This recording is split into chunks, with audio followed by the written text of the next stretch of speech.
Halo semuanya, selamat datang di eksplorasi kita kali ini. Saya benar-benar antusias banget buat ngajak kalian ngebongkar sebuah narasi yang jujur aja luar biasa memikat. Hari ini kita nggak cuma sekedar dengerin cerita sejarah biasa, tapi kita bakal nyusun potongan-potongan dari sebuah misteri yang alurnya lambat, tapi super menegangkan langsung dari catatan teks sumbernya. Coba bayangin deh suatu kondisi di mana rasa putus asa karena terisolasi tiba-tiba dihadapkan sama sesuatu yang sama sekali nggak masuk akal sehat. Siapin diri kalian ya, karena kita bakal membedah sebuah laporan kuno yang rasanya tuh lebih mirip skenario film sci-fi atau horor, padahal ini dicatat sebagai pertemuan yang benar-benar nyata. Yuk, langsung aja kita kupas habis misteri ini.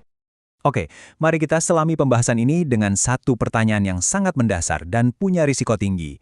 Apa sih yang bakal terjadi kalau manusia berhadapan langsung sama makhluk pengintai dari akhir zaman? Ini bukan cuma pertanyaan hipotetis loh, tapi ini adalah inti dari insiden aneh yang bakal kita bedah hari ini. Kita kan sering mikir kalau ancaman terbesar buat umat manusia itu sesuatu yang wujudnya jelas, sesuatu yang bisa kita identifikasi dan kita lawan. Tapi gimana kalau pertemuan itu justru terjadi dengan sesuatu yang wujudnya aja udah nolak buat difahami sama mata manusia? Nah, pertanyaan ini bakal jadi kompas kita selama menelusuri kisah pertemuan yang sangat ganjil ini. Kita mulai kronologinya dari sebuah titik kerentanan yang absolut. Teks sumber kita ini berpusat pada seorang pelaut bernama Tamim Adari beserta rombongannya. Tanpa adanya teknologi navigasi modern kayak sekarang, bayangin aja betapa mengerikannya terombang-ambing di lautan pada abad ke-7. Waktu itu, mereka tersapu badai, dan tiba-tiba aja mendapati diri mereka ada di situasi yang paling menakutkan, yaitu terdampar di sebuah pulau antah berantah. Kapal mereka udah nggak bisa berlayar lagi, fisik mereka benar-benar kelelahan, pasokan makanan menipis, dan mereka terisolasi total dari peradaban yang mereka kenal. Dan justru di momen ketika pertahanan fisik maupun mental mereka lagi di titik paling rendah inilah, pertemuan yang nggak terbayangkan itu terjadi. Dan tiba-tiba muncullah wujud ini. Di tengah kondisi mereka yang lagi bingung-bingungnya dan sangat rentan, mereka benar-benar dibikin kaget sama kemunculan seekor makhluk. Tapi tunggu dulu, ini bukan hewan buas biasa yang mungkin kalian temuin di alam liar ya. Sumber teks kita secara spesifik ngasih penekanan pada satu detail fisik yang sangat mendominasi, yaitu bulunya yang luar biasa lebat. Saking lebatnya, bulu ini nutupin hampir seluruh bagian tubuhnya. Bayangin, sebuah entitas yang anatominya benar-benar tersembunyi di balik gumpalan rambut atau bulu yang super tebal. Jadi ini bukan sekedar masalah penampilan luar aja, tapi tentang gimana wujud tersebut secara total ngacoin persepsi normal manusia tentang anatomi makhluk hidup. Nah, hal ini dengan brilian mengilustrasikan disorientasi visual yang benar-benar mutlak yang dialami sama Tamim Adari dan krunya. Coba kalian bayangin perbandingan ini. Di satu sisi kita nyoba nyari mana sih bagian depan atau wajahnya, dan di sisi lain kita nyari bagian belakang atau punggungnya. Tebak jawabannya apa? Sama aja. Benar-benar nggak bisa dibedain. Kepadatan bulu makhluk itu bikin mereka sama sekali nggak bisa ngelihat mana wajah dan mana punggung. Coba bayangin teror psikologisnya. Kalian berdiri di depan sesuatu yang bergerak dan hidup, tapi kalian bahkan nggak tahu makhluk itu lagi natap kalian atau malah ngebelakangin kalian.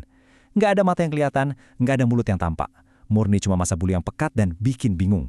Mari kita perlambat ritme kita sejenak dan benar-benar ngeresapi apa yang sebenarnya dirasain sama kru tersebut. Teks sumber kita menyoroti sebuah kebingungan yang sangat luar biasa dari para pelaut ini. Ingat ya, mereka ini orang-orang yang mungkin udah makanan sehari-hari ngadepin badai dan bahaya lautan. Tapi saat itu, mereka benar-benar lumpuh karena nggak bisa ngenalin wujud di depan mereka. Ada semacam kepanikan yang sunyi di sana. Penampilan makhluk itu dideskripsikan sebagai sesuatu yang sangat aneh dan menyeramkan. Rasa kewalahan gara-gara kehadiran entitas yang nggak bisa dikategorikan sama otak manusia ini benar-benar nyiptain ketegangan yang super pekat di pantai pulau terpencil itu. Mereka secara harfiah lagi natap langsung ke arah sebuah anomali. Lalu, di tengah semua kekacauan pikiran dan ekspektasi liar mereka kalau bakal diserang secara brutal sama binatang buas, terjadilah sebuah momen yang benar-benar muter balikan logika. Makhluk ini berbicara. Ini dia titik balik dari seluruh teks sumber kita. Semua asumsi awal mereka hancur berantakan detik itu juga. Makhluk itu nggak mengaum, dia juga nggak menerkam. Sesuatu yang sama sekali nggak punya wajah yang bisa dilihat manusia, sesuatu yang kelihatannya kayak gumpalan bulu primitif aja, tiba-tiba memecah keheningan dengan bahasa. Kontras yang disajikan di sini tuh sungguh luar biasa, dan saya pengen kalian benar-benar merhati ini nih. Di satu sisi, wujud fisiknya mengerikan, liar, dan sepenuhnya mirip binatang buas. Tapi, dengerin ini baik-baik. Makhluk ini punya kemampuan komunikasi yang luar biasa. Dia ngomong dengan sangat tenang dan fasih. Gimana ceritanya coba? Bayangin aja, ada suara yang sangat artikulatif, terstruktur, dan masuk akal keluar dari sesuatu yang bentuknya kayak monster.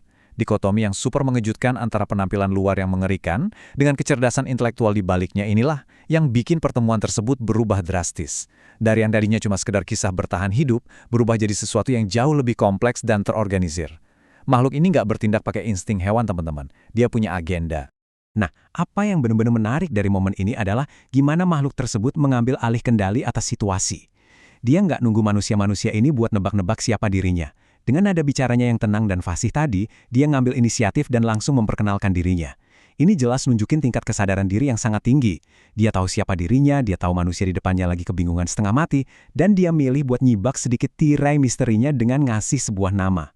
Ketegangan pada detik-detik di pantai tersebut pasti benar-benar nggak tertahankan, tepat sebelum kata-kata selanjutnya keluar dari wujud tak berwajah itu. Jadi poin krusialnya ada pada namanya Jasasa. Dalam teks sumber kita, ini bukan sekedar nama panggilan ya, melainkan deskripsi pekerjaannya. Jasasa itu berarti mata-mata atau makhluk pengintai.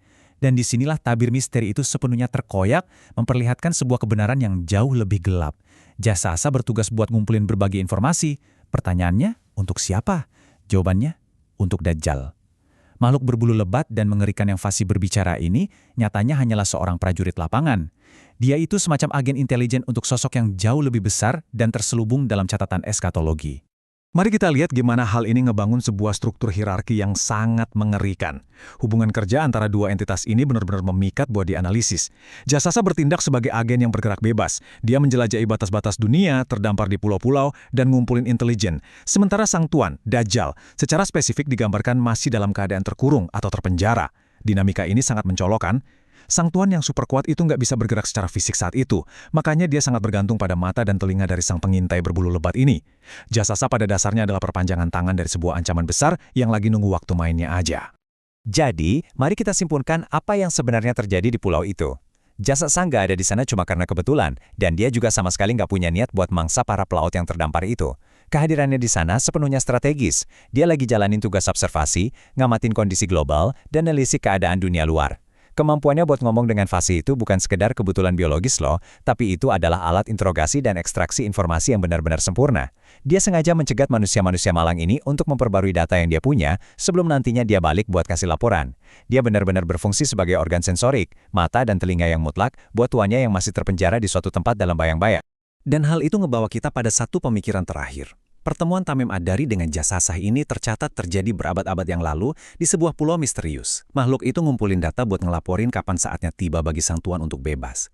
Tapi ingat, misinya ini tanpa henti.